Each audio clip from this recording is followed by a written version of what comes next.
The digital nomad lifestyle seems like a dream. You get to travel, work for a few hours on a laptop, maybe by a beach, and then when you're sick of a country or area, you get to pack up and move to the next exotic location of your choice.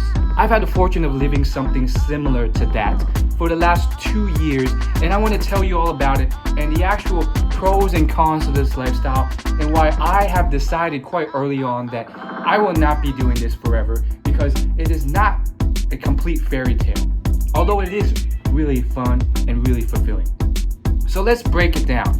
I'm currently back at home for the holidays in my childhood room for the holidays with my family, and I want to tell you the pros and cons to being a nomad. Now, just to give it to you straight, the glamorous side is often told already, and a lot of those things are fun and amazing. But there are some negatives that I have to tell you about. I kind of stumbled into this working in digital marketing, and then found a new job that just so happened to be remote.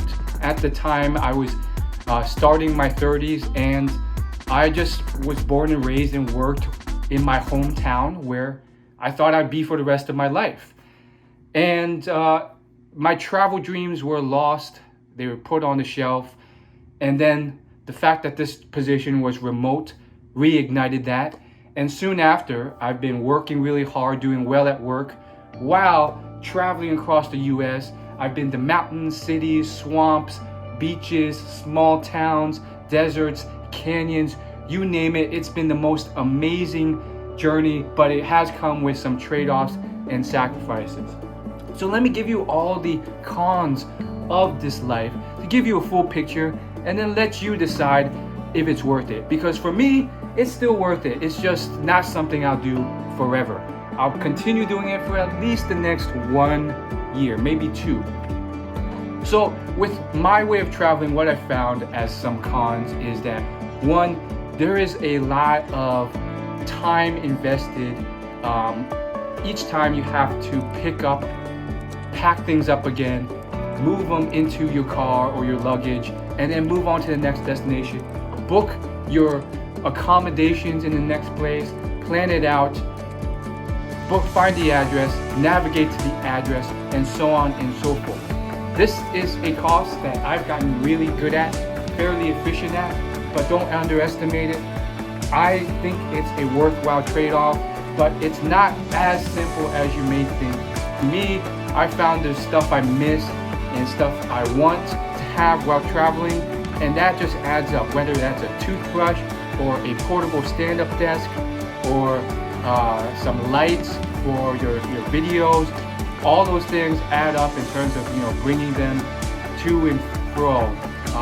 I even bought a fancy mirrorless Sony A7 and the tripod and all that stuff. That adds to all the other things you're carrying and unpacking every day, toiletries and so forth. And then booking all the flights and stuff, a lot of work, but doable. Another con is the fact that you are basically kind of like Jack Reacher. You're a guy or girl who's a solo traveler who's wandering from place to place, having to start from scratch again.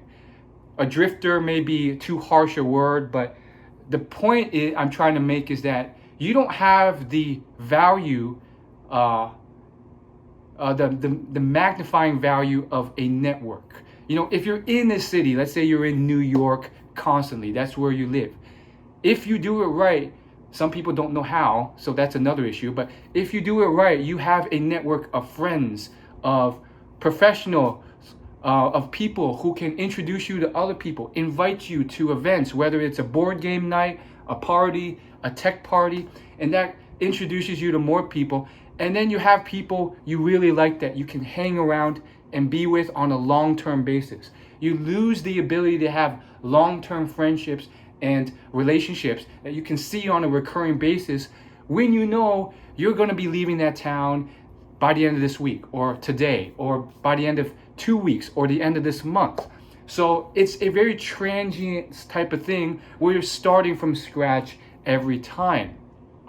And For some people, I've seen other travel influencers, van lifers who are much younger than me.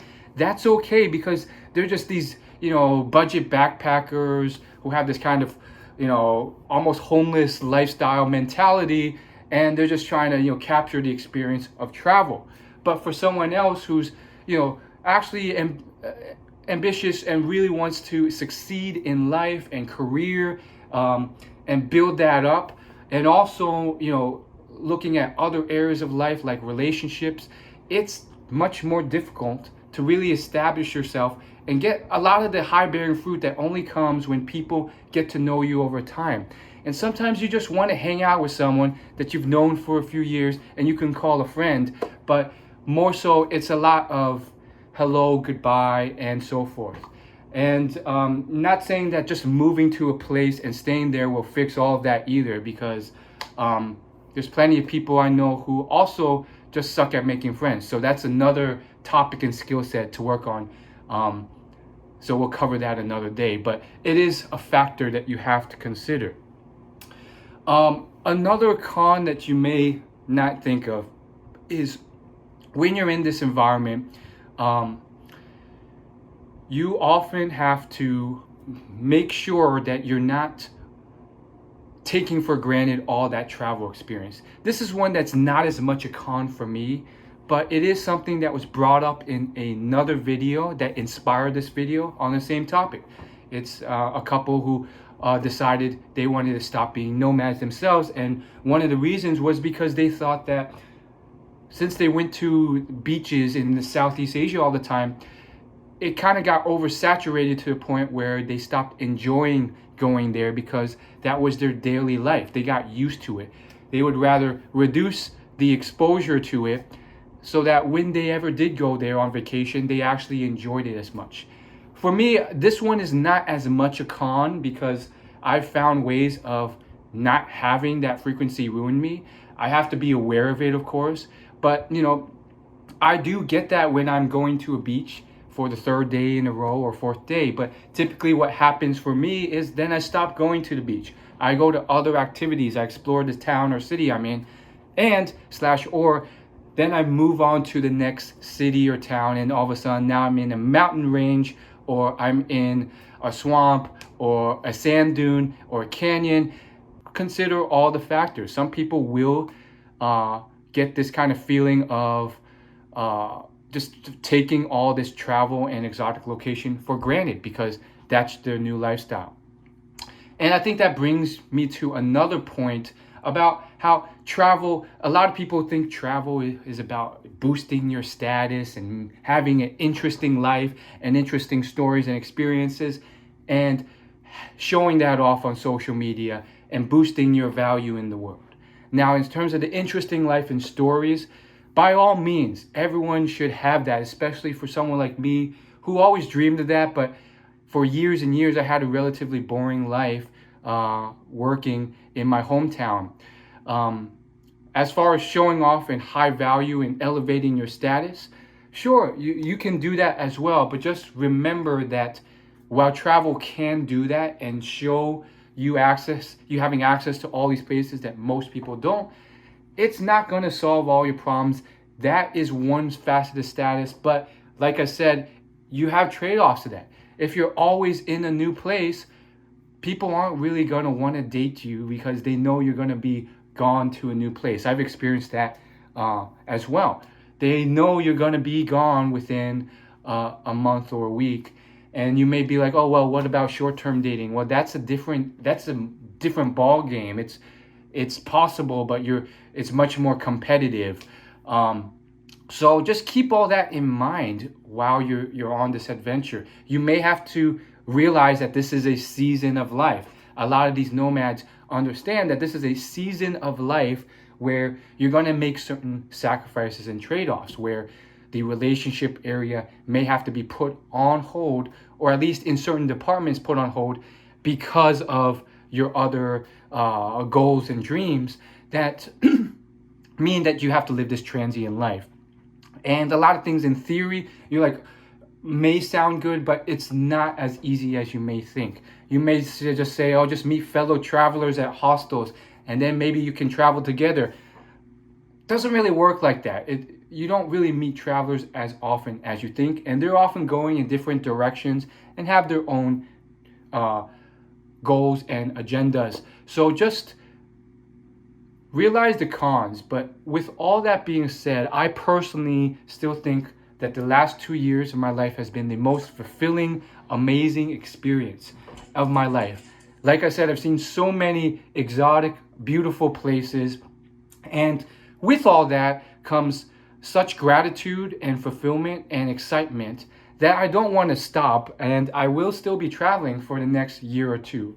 But I decided from very early on, and this is something that has only confirmed with me over time as I've traveled more, is that this is not a forever thing. This is a season of my life. There will be a point where I will crave the benefits of a long-term hub, and then I will settle down in that one city.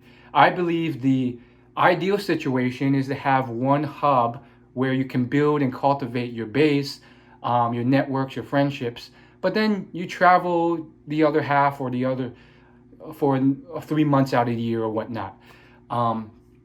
And that's something that I haven't really figured out financially how to do yet, but that's just something to keep in mind. Some people like Nick Gray, that's what they do. They have their home in Austin, but they travel fairly often for leisure as well. So just keep that in mind. That's one way of doing it.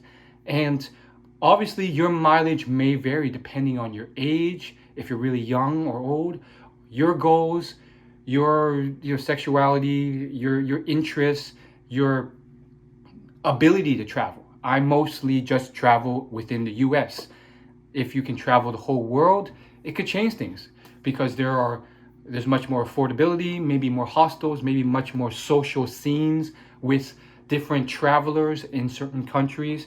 And if you're really young, or you just really are not interested in love and relationships right now, like some travelers, some van lifers I've seen on Instagram, to my knowledge, they seem much happier and carefree about it because they have so much more life to live. I'm older than them.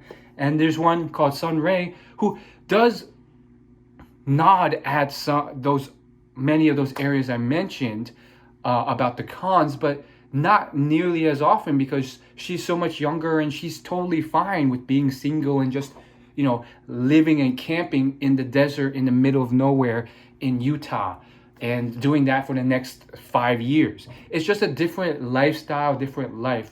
But just keep in mind, do your research. I don't think there's enough topics about this. Back in my 20s, when I used to watch a lot of travel videos, it was often just showing off and playing the music that was like pretty saturated, and you sometimes just felt like you're missing out, negative, jealous that you couldn't do it, and they only painted the good side. And so I wanted to do a bit more and show you the full story of travel.